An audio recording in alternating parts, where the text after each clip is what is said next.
Saya pernah membaca di kitab Fadilah Amal, bab Fadilah Quran itu tentang bolehnya iri kepada salah satunya menghafal Quran yang dinamakan gitu ya Bu Jaya.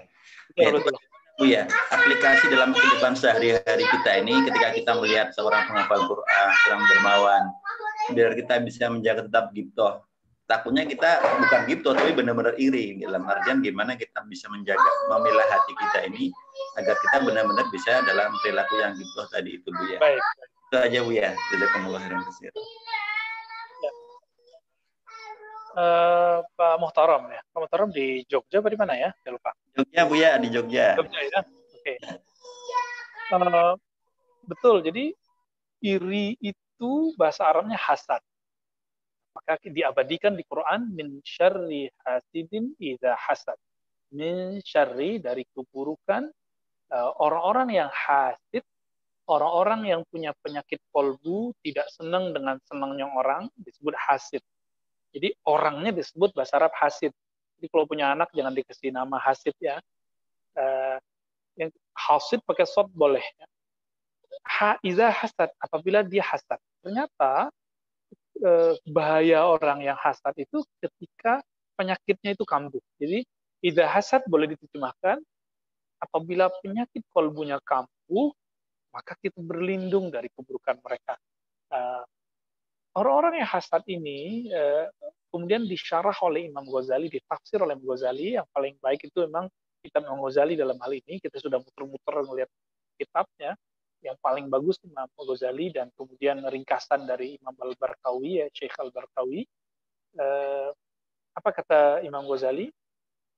Hasad itu yang dilarang karena ada hadis yang membolehkan hasad, la hasada illa fitnatain, tidak boleh hasad kecuali dalam dua hal, yaitu iri kepada orang yang baca Quran karena ingin hafal dan membaca seperti dia, dan orang kaya yang suka memberi, bukan kepada kekayaannya tapi kepada suka memberinya. Imam Ghazali mengatakan iri yang haram di Quran itu beda dengan iri yang disebutkan dalam hadis ini. Iri yang haram dalam Al-Quran itu ciri-cirinya satu aja, hubbu izalatin ni'mah an akhikal muslim. Keinginan al-hirsu atau al-hubbu, keinginan agar nikmat hilang dari saudara sesama muslim. Sebaliknya, ya, ada keinginan, ada kesenangan jika nikmat itu hilang darinya, lalu ada pada kita. Nah, orang ghibtoh itu iri yang positif, itu bukan seperti tadi. Orang yang iri positif, saya iri terhadap orang kaya yang bersedekah, yaitu saya pengen kaya dan bersedekah seperti dia, tapi dia nggak perlu miskin. Kalau orang yang iri gimana? Saya kaya, bisa berbagi, dan orang itu miskin. Ciri-cirinya sederhana. Teman-teman, di kolbunya ada nggak terbesit begini? Teman kita yang selama ini beruntung, duitnya banyak, kerjaannya bagus, rezekinya lancar, lalu dia sakit, atau istrinya sakit, atau pasangannya sakit, atau anaknya sakit, dalam hati bilang ini, apa-apa, orang kaya kok, duitnya banyak. Hati-hati, itu orang kolbunya sudah ada hasad. Sudah ada hasad di kolbu tuh, hati-hati. Ya. Jadi senang, walaupun sebiji saja di kolbu, itu penyakit kolbu harus dibersihkan. Dan cara membersihkan, itu maka harus diulang-ulang baca surah Al-Baqarah itu yang ayat ketiga dan keempat tadi ya. Wa mimma razaqnahum yunfiqun. Wa mimma razaqna, ini kalau dalam istilah kami disebut tauhid rizqiyah. Tauhid rizki. Tauhid rizki yaitu meyakini bahwa rizki itu prerogatifnya Allah, otoritas Allah, Allah yang bagi, tidak mungkin salah kirim. Jadi walaupun saya nih sama-sama masuk kerja dengan teman saya, kerjanya sama, tugasnya sama, tapi dia misalnya lebih beruntung, misal begitu. Mungkin kita kan nggak tahu bebannya lebih banyak. Oh, anaknya cuma sedikit, anak cuma berapa, anaknya lebih banyak. Nah, kita nggak tahu, mungkin dia orang yang suka memberi kepada orang lain, mungkin dia orang yang suka menyantuni anak yatim. Nah, ini teman-teman semua, ini ajaibnya. Semakin banyak kita menanggung orang-orang baik, Allah akan semakin banyak memberi kita hari menanggung hal-hal yang lebih baik, sehingga rezekinya pun nanti akan berkah, insya Allah. Kita sudah melihat ini sebagai ayat-ayat Allah SWT, dan sudah nyata kita lihat di mana-mana. Jadi begitu triknya. Coba buang perasaan orang itu menderita gitu. Perasaan orang itu senang menderita aja, misalnya. Atau kalau di antara kita ini ada yang seorang dai, ustadz, senang kalau temannya nggak ditonton videonya oleh orang lain. Senang kalau temannya itu di dislike, tidak disukai, ya, ada hater-haternya, komentari yang jelek-jelek. Senang kalau pengajian temannya sepi. Alhamdulillah kalau saya yang ngaji rame, kalau dia ada perasaan senang ketika sahabat kita nggak rame, kita rame. Nah, ini orang hasad. Auzubillah min dzalik. Seperti yang kita contohkan tadi di depan juga, bahwa jika ada orang merasa tersaingi dengan munculnya dai-dai baru, ustaz baru, nah ini orang di kalbunya ada hasad. Kalau ulama sudah hasad, nanti dia bayat, bawa Quran, bawa sunnah, bawa tema-tema sunnah, tema-tema bid'ah, nanti teksnya akan dipotong-potong.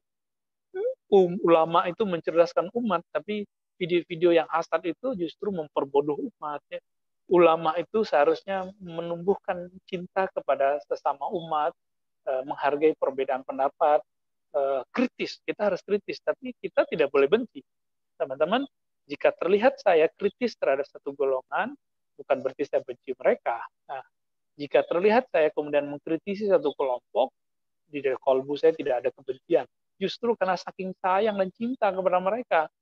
Nah, jadi inilah yang kemudian jadi syarat oleh Imam Sya'rani. Apa kata Imam Sya'rani?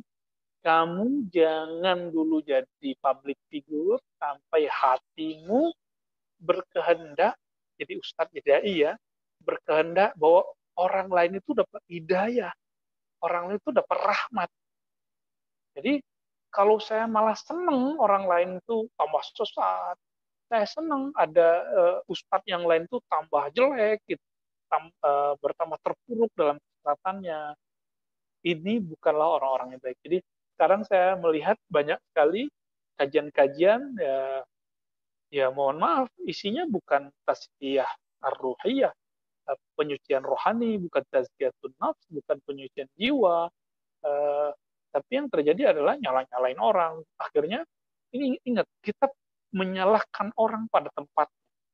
Tapi jika tidak pada tempat, yang terjadi adalah kebencian, kebencian, su'uzon, su'uzon. Seandainya kajian-kajian hukum tidak dipegang oleh yang bukan ahlinya, tentu selamat, selesai. Tapi karena sekarang bab bid'ah dibicarakan oleh yang bukan ahlinya, apa yang terjadi? Sekarang anak baru hijrah udah berani menyalahkan ustadz sekian puluh tahun jadi kiai. Ya, ini menyedihkan ya. Ada orang otodidak ya, sekarang sudah berani ngevlog dirinya, belajar hadis ya, tapi ternyata ketika baca fa'il maf'ul aja udah salah ya, fi'il fa'il maf'ul ya. Baca qala yaqulu makulatnya itu sudah salah ya. Qala Rasulillah. Kalau kesalahan yang sifatnya manusiawi kita pasti punya. Misalnya saya atau teman-teman ketika baca teks atau berdoa yang A jadi U jadi A, itu mungkin biasa, tapi sesekali. Tapi kalau kesalahannya sudah parah begini, lalu kemudian mencari kesalahan ulama atau ustadz-ustadz yang lebih alim, ini kelihatan udahlah tidak berilmu, jahilnya, nggak kepala, hasadnya juga tinggi. Ini kasihan sekali dengan begini. Jadi teman-teman semua, terutama yang dai ustadz ya, saya mengajak, ayo buang kebencian di kolbu, lalu baru kita berdakwah kepada orang lain. Silakan kritis, tapi jangan berkehendak untuk menyudutkan orang lain sehingga dia bertambah sesat dengan kesesatannya. Maka saya minta ampun jika ada kajian-kajian saya yang bikin orang tambah benci, ya, atau ada orang yang tersudut, karena auzubillah min dzalik. Ya, tafadhol.